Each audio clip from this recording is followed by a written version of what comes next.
J'aime trop l'argent. Quand j'entends l'argent, là, mon cœur fait seulement... Avec tout l'argent que tu es en train de manger actuellement, là.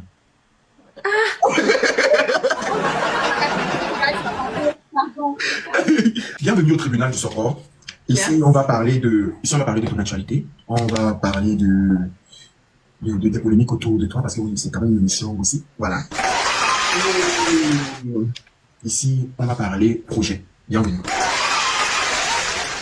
On va commencer l'émission, s'il vous plaît. On commence l'émission. Vous êtes prêts? Il va vous servir quelque chose.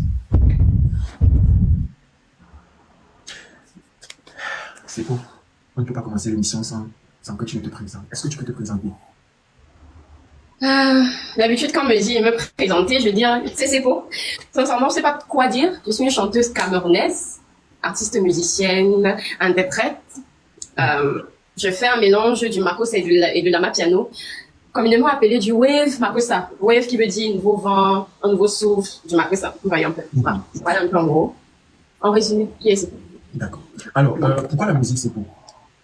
La musique, c'est le seul moyen que j'ai pour vraiment m'exprimer. Parce que, je ne sais pas si c'est la poisse. Quand je dis à quelqu'un quelque chose par les mots, la personne prend toujours mal. Je sais pas. J'avais demandé à mon père si on m'avait fait, si c'est un truc sanguinaire. Et je t'assure, je sais pas pourquoi. Tout ce que j'ai autour de moi, c'est un constat. Quand je dis quelque chose de bouche, ça devient tout un problème. Mais quand je le rends en chanson, ça passe. Donc je me suis dit, ok, voilà. Dis-nous alors, c'était quoi le déclic? Le déclic, c'est après mon master 2, quand j'ai terminé mes études, parce que je voulais commencer la musique depuis après mon bac, mais les parents, surtout le père, c'était genre, tu me donnes d'abord mes diplômes, après tu vas aller faire ta musique. Donc j'ai terminé avec mon master 2, puis je suis allée, c'est là que j'ai commencé, et j'ai rencontré mon label, les producteurs, quand j'étais même en licence. Mais ils m'ont accompagné, vu que je leur ai dit, mes parents veulent que je termine d'abord mes études, avant de commencer la musique. Ils m'ont accompagné, ils m'aidaient même à compléter l'argent de la pension pour que je puisse terminer les études, et après j'ai signé avec eux. Voilà. D'accord. C'est beau. Yeah. On va rentrer dans le vif du sujet. Moi, cette question, je l'ai vraiment mis au top, c'est-à-dire en haut de mes questions, parce qu'il y a beaucoup de problèmes en ce moment qui minent l'industrie musicale. Donc, j'aimerais savoir, quand tu vois les artistes se plaindre tous les jours, des managers et des producteurs, qu'est-ce que toi tu te dis? Qu'est-ce que tu penses? Je me dis toujours, chacun a on appelle ça comment? A son esprit, chaque personne a son aura. Et comme on dit, par exemple, chez la femme, on ne peut pas critiquer tous les hommes à cause d'un homme. Donc, on ne peut pas critiquer tous les hommes à cause d'un homme. Donc, je me dis, la relation des autres, c'est pas la mienne. Oui. Donc, j'espère que pour moi, va bien se passer. En tout cas, j'essaye de cultiver la bonne relation. J'essaye de cultiver, Je ne vais pas dire ça moi-même, mais je préfère que c'est toi qui nous dis. Parce que j'ai appris quelque chose. Et je vais te poser la question. Tu es dans quelle maison de production? Stylus Music. C'est un label camerounais américain. C'est l'ancien label de Daphné. Ok. Tu sais que Daphné a eu des problèmes avec ce label, non? Oui. Et tu te positionnes comment? Comme je disais encore tout à l'heure, chacun a sa relation. Et moi, je suis arrivée dans le label au moment où elle sortait, donc au moment où elle partait. Et là-bas, chacun a son couloir. L'artiste tel n'est pas au courant de comment l'artiste l'autre gère. C'est juste à la fin que tu constates ce qui se passe en fait. Donc, voilà. Donc moi, je me dis toujours, la relation avec l'autre ne peut pas être comme la relation avec moi. On va voir, ça va. Et si ça calme, on va gérer. Il y a ce qui est sûr. Ah, t'as pas, tu vas pas venir sur les réseaux. J'aime pas les problèmes sur les réseaux. Ça devient trop gros. Ok, d'accord. En tout cas, si tu le dis. Parce qu'on sait que 2 jours là, c'est grave, ce fléau-là, les artistes et les managers. Donc, ok, il n'y a pas de problème. Je vais te poser la question de savoir comment tu as connu Joy. Joy Ao. Joy Yao, yes. Ah, mon histoire avec Joy, c'est compliqué. Joy, c'est une personne qui est beaucoup renfermée. Elle est très renfermée sur elle-même. C'est quelqu'un, si tu la connais pas, je peux croire que non, mais cette fille, c'est la pète. Mais franchement, c'est ce que je pensais. À chaque fois que je rencontrais Joy, j'essayais de l'approcher. Je suis une personne d'abord qui a peur du rejet. Donc, ce qui fait, à chaque fois que j'essayais de l'approcher, c'était un peu compliqué. Elle se retrouvait toujours, elle se tournait pas. Je demandais, quand je suis amie avec son manager, Je dis à son manager, mais qu'est-ce que j'ai fait à Joy? Est-ce qu'elle a un problème avec moi? On se croyait même à des événements, des prestations. Quand elle me voit arriver, elle entre dans sa chambre. Je dis, mais quoi? Qu'est-ce que j'ai fait? Moi, je me suis fatiguée. J'ai dit, je suis fatiguée. Et la période où je faisais sortir mon premier album, comme ça, c'est arrivé comme ça, je reçois seulement son message. Je dis, oh. Elle m'explique que non, elle n'a pas un problème avec moi. Mais juste que elle avait l'impression que quand elle me voit, elle a l'impression que je suis fausse. Elle sait pas pourquoi quand elle me voyait, elle m'envoyait des messages juste, j'avais l'impression que j'étais fausse. Mais à te connaître, à prendre le temps Oui. c'est là que j'ai compris. Elle dit que quelqu'un ne peut pas être toujours en train de sourire, toujours gentil avec les gens, que c'était bizarre. Elle voyait ça, genre, une mauvaise... Aurélie, tu comprends ça? Attends, je ne comprends pas. Que parce que tu souriais avec les gens, tout ça, et toi, elle croyait que tu étais fausse. Oui, en fait, elle me dit que c'est le pourquoi. Elle m'évitait un peu. Elle essayait de cerner qui je suis, parce qu'elle ne comprenait pas. Et le fait, elle me fait comprendre que, quand elle partait, par exemple, quelque part pour se maquiller, des gens lui font comprendre que c'est qu'on dit que tu la détestes, pourquoi tu as un problème avec elle. Et elle n'aime pas quand on pense des choses comme ça d'elle. C'était là pour ça, elle m'envoyait un message, elle m'envoyait un long message, c'était long. Ok. C'est là que je me Mais pourquoi tu cherchais à être amie avec elle? Pourquoi tu cherchais à être Parce que proche? je sais pas, c'est quelqu'un, quand je vois quelqu'un qui est contraire à moi, parce que vous savez, moi je suis un peu comme ça. Quand je vois quelqu'un qui est contraire à moi, j'ai envie de toujours parler avec la personne pour savoir comment elle va. Je suis trop maternelle, en fait. Et quand je vois quelqu'un dans son coin, on va mettre un événement, tous les artistes sont là, Joy est là-bas. Et moi, ça me dérangeait, je me Ouais, dis, en fait, c'est son comportement qui a attiré ton attention. Exactement. En fait, oui, sinon, de base, elle aurait juste pu être une simple collègue. Exactement. Ouais, Oui. mais sauf qu'en fait, tu avais l'impression qu'elle, particulièrement, elle avait un véritable souci avec ta personne. Oui, c'est ça, en fait. Et je te dis, j'ai cherché, vu que son manager, c'est un ami, j'appelais Prisca chaque jour. Un jour ne passait. Parce que moi, je suis le type de personne, quand je n'arrive pas à m'approcher de quelqu'un, et mon esprit ne dort pas. J'appelais Prisca tout le temps. Une fois, elle était au Nigeria en train de faire des enregistrements pour Oli, son titre Oli. Oui. J'appelle son manager en vidéo. Son manager au téléphone, il dit, Joy, viens saluer, c'est pour... Hello. Elle s'est tournée, elle est partie. La partie, elle a dit, non, je ne peux pas. Je ne peux pas. Je ne peux pas laisser saluer. Moi, je dis à Prisca que ton artiste va me dire quel problème elle a avec moi. Hein? Quand quand mon album devait sortir, j'ai fait l'invitation. J'ai dit Joy, invitation Joy. Même si c'est comment, l'invitation là, tu vas venir, elle est venue. Pour moi, c'était une trêve.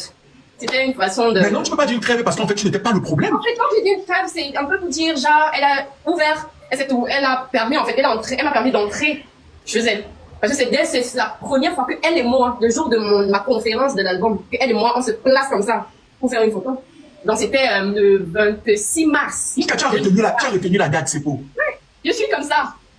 Je garde beaucoup surtout certaines choses qui me tiennent à cœur, en fait. D'accord. Mais parce que moi, je ne sais pas. Je suis un peu choqué parce qu'elle t'a fait des procès d'intention, elle a jugé ta personne. Donc, je pense que je me dis que peut-être tu aurais dû, en fait, laisser tomber. En fait. Mais après, ça peut arriver que je vois quelqu'un, je me dis, cette personne est bizarre. Ça m'arrive aussi. Nous sommes humains. Donc, en tout cas, tu nous as signifié. Alors, je vais te poser la question. Quels sont tes rapports avec Muriel Blanche? Je n'ai jamais rencontré Muriel. Jamais. Ah bon? Ouais, je n'ai jamais. Même par le téléphone? C'est même toi, en fait. Mais je n'ai jamais rencontré, même, genre, voir de loin. Je n'ai jamais vu. Sauf sur les réseaux. Je n'ai jamais vu. Ouais, parce que justement, moi, je me suis dit que vous avez déjà eu à parler parce que je pense que Joe est son artiste. Oui, c'est son artiste. Joe est son artiste et je me suis dit en fait que peut-être vous avez dû vous rencontrer. Alors, comment j'appellerais ce que tu as regardé faire en 2023? Mini, concert ou concert? Concert. Parce que j'en ai fait 2. Ah ouais? Oui. Est-ce que tu as fait des salles pleines? Bien sûr, j'ai fait 2 fois. C'était ma plus grande fierté. Sold out 2 fois. C'était le 10 et le 19. Donc, les salles de combien de personnes? C'était 200. C'est 250. C'est l'IFC. IFC, je pense, c'est 250. Ouais, yeah. Donc, tu as fait 2 fois plein, 500 personnes. Bravo, c'est cool. Parce qu'il y a un fléau dont nous parlait là que les tickets, c'est... Non, toi, comment t'as vu vendre tes tickets?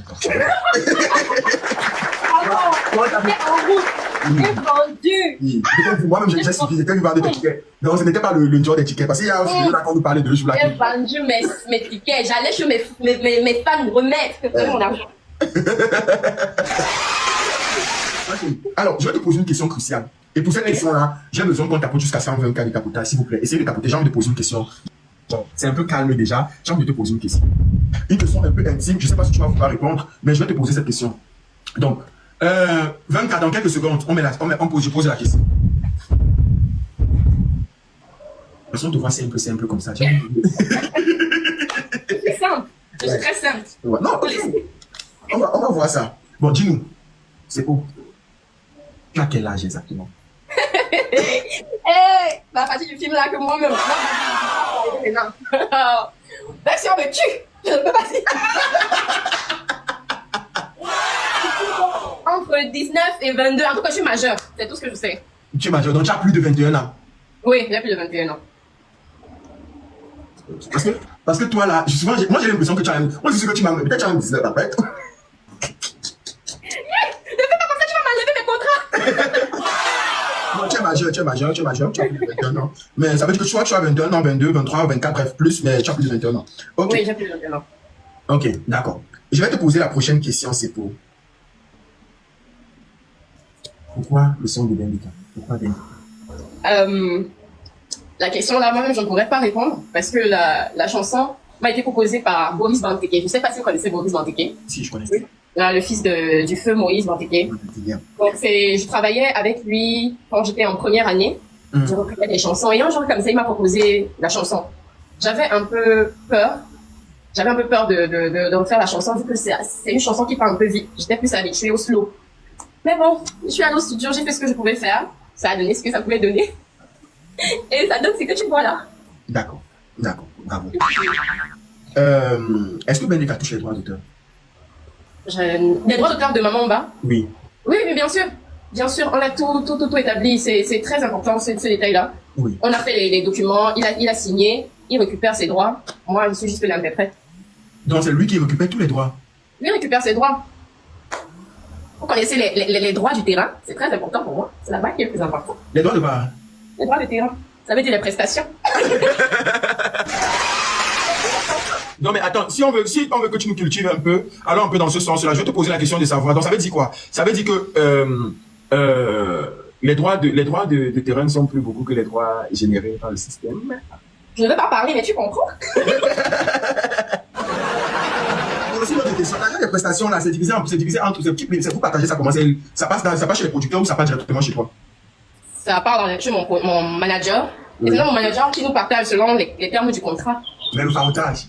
Non, le farotage, c'est mon manager. Pardon, le touche. C'est important. Ok. Je parle pas avec. Dis-nous, c'est quoi ta relation avec Ténor? Ténor? Oui.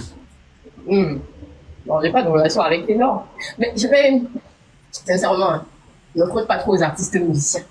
À les musiciens, garçons surtout. Je me frotte plus aux femmes. Mimi, Tata Sandrine, plus les femmes. Les hommes, c'est rare. Ouais.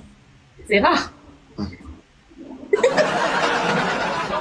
Le genre de ténor là, ténor, je le rencontre juste comme ça, je le vois, bonsoir grand. Comment tu peux aussi regarder une vidéo sans t'abonner? Abonne-toi!